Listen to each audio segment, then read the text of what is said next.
Easter पूर्ण स्थान का शब्द है फिर से जी उठना। संसार के इतिहास में वह सबसे अद्भुत घटना हुई जब यीशु मसीह 3 दिनों तक मृतक रहने के बाद कब्र से बाहर निकल आए। हालेलुया। पूर्ण स्थान शब्द का अर्थ है फिर से जी उठना। मेरे प्रिय भाई बहन, पास्टर और प्रचारक और युवा मित्र साथियों, आप सभी को प्रभु यीशु मसीह के मधुर और मीठे नाम में सभी को जय मसीह की। मैं पास्टर इमानुएल एक बार फिर से इस ईस्टर अर्थात पूर्ण स्थान जी उठने के दिन आप सभी का स्वागत करता हूं। इस वीडियो में मैं पूर्ण स्थान के बारे में बताने जा रहा हूं, तो ध्यान से सुनिएगा। संसार के इतिहास में वह सबसे अद्भुत घटना हुई जब यीशु मसीह 3 दिनों तक मृतक रहने के बाद कब्र से बाहर निकल आए। हालेलुया। जब उसके शिष्यों ने उससे देखा तो उन्हें अपनी आंखों पर विश्वास नहीं हुआ। उन्होंने सोचा कि वह एक आत्मा है, परंतु यीशु ने उनसे कहा, मेरे हाथ और मेरे पांव को देखो कि मैं वही हूं। मुझे छू कर देखो, क्योंकि आत्मा के हड्डी मांस नहीं होता जैसा मुझ में तुम देखते हो। हालेलुया। यह कहकर उसने उन्हें अपने हाथ पांव दिखाए। जब आनंद के मारे उनको प्रतीत ना हुई और वे अतिशय करते थे, तो उनसे उन्हें पूछा, क्या यह तुम्हारे पास कुछ भोजन है? उसके चेले उस पर विश्वास नहीं कर पा रहे थे। उन्हें विश्वास दिलाने के लिए यीशु अपने चेलों से कहता है, क्या तुम्हारे पास कुछ भोजन है? उन्होंने उसे भुनी हुई मछली का टुकड़ा दिया, उससे लेकर उनके सामने खाया। ये लूका 24 के 39 और 43 पदों में हम पाते हैं। अंत में उन्हें विश्वास हो गया कि वह सचमुच में फिर से जीवित हो गया है। परमेश्वर ने उन्हें अंत जीवन दिया है, जैसा कि प्रकाशित वाक्य में यीशु कहते हैं कि देख, मैं युगायुग जीवित हूं। प्रकाशित वाक्य 1 अध्याय के 18 वचन। मेरे प्रियो, यीशु उनके पीछे चलने वालों को भी जी उठाएगा। जो यीशु के पीछे चलते हैं उनको भी यीशु जिया उठाएगा। यीशु ने अपने शिष्यों को सिखाया है कि वे भी मृतकों में से जी उठा दिए जाएंगे। फिर से ऊपर बताए हुए पदों को पूरा पढ़िए, ध्यान से देखिए और सुनिए क्या कहा। यीशु ने कहा, मैं मर गया था, अब देख मैं युगायुग जीवित हूं। मृत्यु अधलोक की कुंजिया मेरे ही पास है। प्रकाशित वाक्य 1 के 18 में यीशु कहते हैं, मैं मर गया था और अब देख मैं युगायुग जीवित हूं। मृत्यु और अधलोक की कुंजिया मेरे ही पास है। अतः मेरे प्रियो, यदि आपके पास किसी दरवाजे की कुंजी अर्थात चाबी है, तो इसका मतलब यह है कि आप उस दरवाजे को खोल सकते हैं। यीशु के पास अधलोक की कुंजियां है।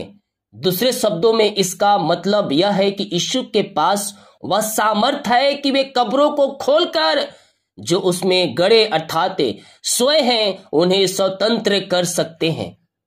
यह सामर्थ्य उन्हें परमेश्वर के द्वारा दी गई है, जैसा कि यूहन्ना रचित सुसमाचार 5 अध्याय के 20 से लेकर हम 29 पदों को पढ़ेंगे तो वहां पाते हैं। विशेष रूप से हम 21 पद पर ध्यान दीजिए तो वहां कहता है कि जैसा पिता मरे हुओं को उठाता है और जिलाता है, वैसे ही पुत्र भी जिन्हें चाहता है उन्हें जिलाता है। यूहन्ना 5 के 21।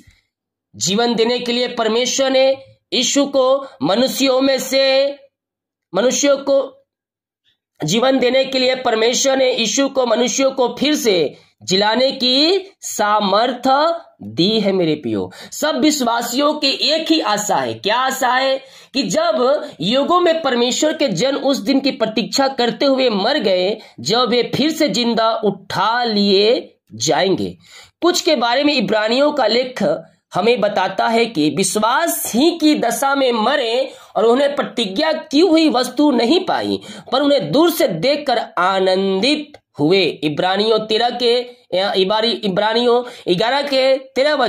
आगे फिर वह इन लोगों के विषय में बताता है, इन्हें प्रतिज्ञा की हुई वस्तु ना मिले, क्योंकि परमेश्वर ने हमारे लिए पहले से एक उत्तम बात ठहराई है कि वे हमारे बिना सिद्धता को ना पहुंचे। इब्रानियों 11 और 40 वचन में हम ये पाएंगे। हम इन पद में देखते हैं कि अंत जीवन का दान परमेश्वर के सब सच्चे भक्तों को एक ही समय दिया जाएगा। पहले विश्वासी लोग भी इस समय की प्रतीक्षा में थे। जब पहले विश्वासी में से किसी की मृत्यु होती थी तो वे कहते थे कि वे सो गया, क्योंकि जिस तरह नींद के बाद मनुष्य जाग जाते हैं उसी तरह शिष्य भी मृतकों में से जिंदा कर दिए जाएंगे। पहला कुरिन्थियों के पहले अध्याय में हम यह पाएंगे। अध्याय में जिसे आप पढ़ चुके हैं, पौलुस इसे 500 विश्वासियों के विषय में बताते हैं जिन्होंने यीशु को उनके पुनरुत्थान के पश्चात देखा था। उसमें से कुछ के बारे में कहते हैं कुछ तो सो गए।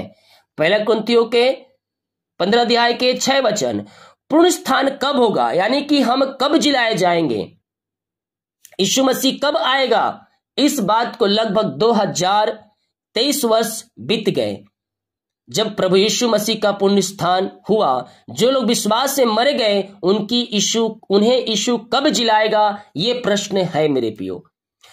प्रेरित पौलुस इस प्रश्न का उत्तर हमें देते हैं। पहले कुरिन्थियों के 15 अध्याय में वह कहता है कि जैसा आदम में सब मरते हैं वैसे मसीह में सब जिलाए जाएंगे। अर्थात आदम के पाप के द्वारा हर एक व्यक्ति मृत्यु को प्राप्त कर रहा है, तो आदम के द्वारा मृत्यु आई तो मसीह के द्वारा जीवन आएगा। वैसे ही मसीह में सब जिलाए जाएंगे, परंतु हर एक अपनी अपनी बारी से पहला फल मसीह, फिर मसीह के आने के बाद उनके लोग। पहला कुरिन्थियों 15 अध्याय के 22 और 23 पद हम देख चुके हैं कि यीशु मसीह परमेश्वर का राज स्थापित करने और पूरी पृथ्वी पर राज करने के लिए वापस आ रहा है।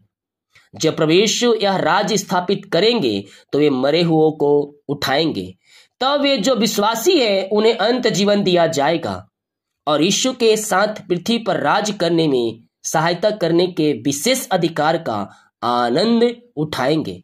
जैसा कि हम प्रकाशित वाक्य 5 अध्याय के 9 से लेकर 10 में हम पढ़ते हैं, यह हम उस दिन गाए जाने वाले गीत शब्दों को पढ़ते हैं। तूने वध होकर अपने लहू से हर एक कुल और भाषा और लोग और जाति में से परमेश्वर के लोगों को मोल ले लिया है और उन्हें हमारे परमेश्वर के लिए एक राज्य याचक बनाया और पृथ्वी पर राज्य करते हैं। हालेलुया। मेरे प्रियो, यीशु मसीह मारा गया, गड़ा गया, मुर्दों में से दिन जिंदा हो गया। तो आशा करता हूं आपको पुण्य स्थान, ईस्टर, यीशु कब आएगा, विश्वासी जो हैं वो कब जिलाए जाएंगे, इन सारे प्रश्नों का उत्तर आपको मिल गया होगा इस वीडियो के इस वचन और इन मैसेज के द्वारा। तो इस वीडियो को शेयर करें ताकि और भी लोग पुण्य स्थान और ईस्टर के दिन को सही से जानकर अपने जीवन में आशीषों को प्राप्त कर सकते हैं। हालेलुया। सभी को जय मसीह की। God bless you all. आमीन।